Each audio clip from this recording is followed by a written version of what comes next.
appelé saint ou saint parce que Jésus est descendu en vous. Parce que vous avez le Saint-Esprit.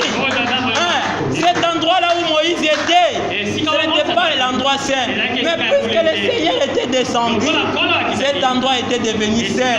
Et Dieu lui-même lui a dit, enlève tes souliers, car cet endroit est saint. Je peux aussi vous dire, cette église est sainte. Quand vous venez, n'apportez pas les bêtises dans la maison de Dieu.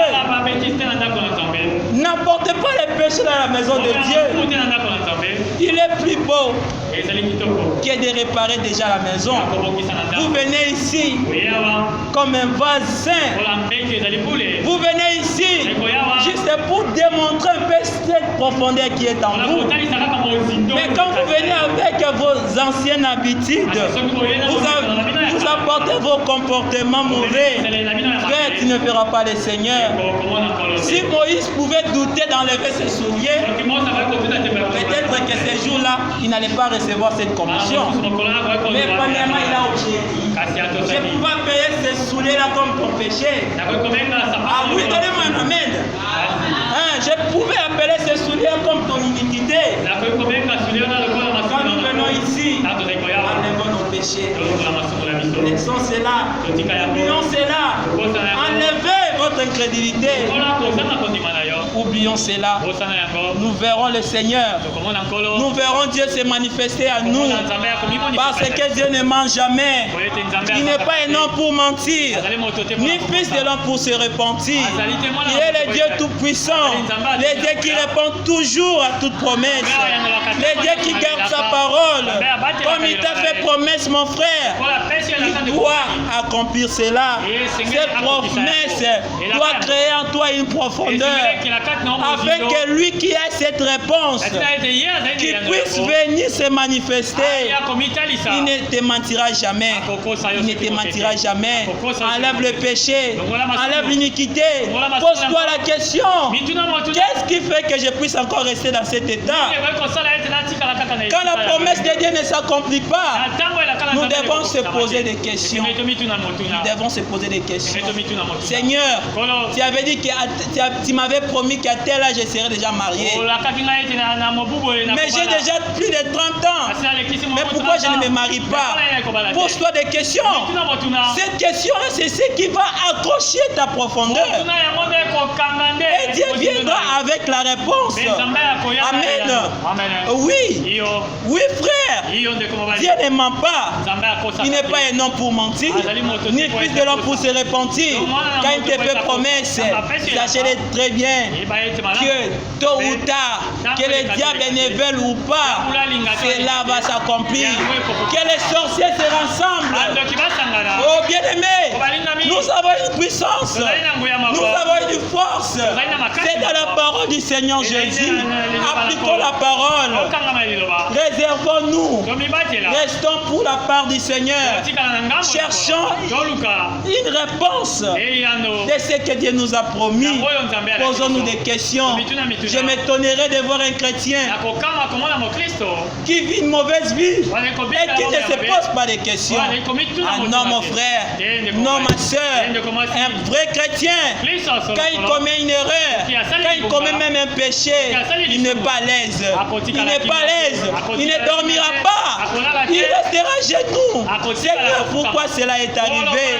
Seigneur, pourquoi cela est arrivé? Seigneur, pardonne. Seigneur, pardonne. Voilà pourquoi il faut quoi chanter. Il faut avoir les crayons et la gomme. Pourquoi? Parce que dans ce monde, il y a toujours des erreurs. Moi, parfois, je conduis quand je suis dans les boulevards. Peut-être moi, je suis un peu dué puisque je suis un bon chauffeur. Mais je dois m'attendre aux erreurs. C'est ce que je disais à un frère qui voulait aussi devenir chauffeur. Je lui ai dit, mon frère, il faut faire attention. Toi, tu peux être très doué. Tu peux être spécialiste. Mais sachez très bien que dans cette route, il y a ceux qui prennent des ododos, il y a ceux qui prennent des cigarettes, ils prennent des choses qui leur fatiguent. Merci. Ah, on m'a signalé qu'il me reste 5 minutes. Je sais que je vais clôturer. Merci. Il y a ceux qui prennent n'importe quoi. Et leur morale n'est pas bonne. Voilà pourquoi tu dois t'attendre aux erreurs. Toi, tu peux être dans une bonne position, mais lui, non. Il peut venir te cogner. Le quoi va chauffeur ou l'esprit de mort. Au salaire, tout sur boy. Il faut t'attendre à tout ça. Je peux comparer ça à la vie d'un chrétien. Dans ce monde, il y aura toujours des problèmes. Pourquoi? Ce n'est pas notre monde. Ce n'est pas le ciel où nous irons habiter. Ce n'est pas l'enlèvement. Ce n'est pas le paradis où tout était bon. Non, mon frère. Non, ma soeur. Attendons nos erreurs. Mais un vrai chrétien, il a un crayon et une gomme. Il a un chrétien et une gomme. Quand il commet l'erreur, il prend la gomme, il l'efface. Ne te dis pas que moi je suis saint. Non, non. C'est pourquoi un chrétien ne peut pas garder le péché en lui. Quand vous avez quelque chose comme péché, cherchez à présenter cela au Seigneur. Dis Seigneur, je t'abandonne ma vie mauvaise. Je t'abandonne cette hypocrisie. Je t'abandonne cette sorcellerie. Seigneur, change-moi. Change-moi. Cela dépend de toi. Cela dépend de toi. Si tu arrives à avouer ce que tu fais, sachez-le très bien que Jésus-Christ te donnera la miséricorde. Et il peut te changer maintenant.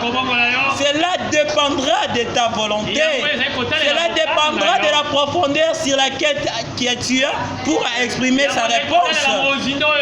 Bien-aimé dans le Seigneur, je suis déjà à la fin.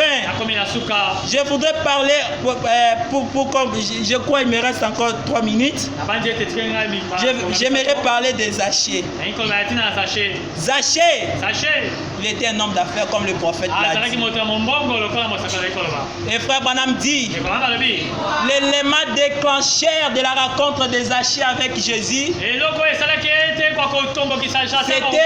c'était la prière de sa femme Rebecca. Amen. Amen. C'est ce que le prophète a dit. Et sa femme Rebecca restait toujours à genoux. Il priait pour son mari.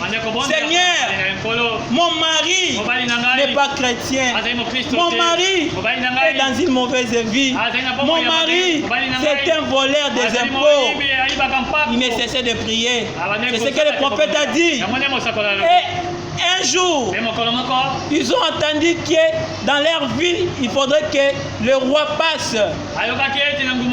Le Seigneur Jésus. Et pendant son temps dans cette ville,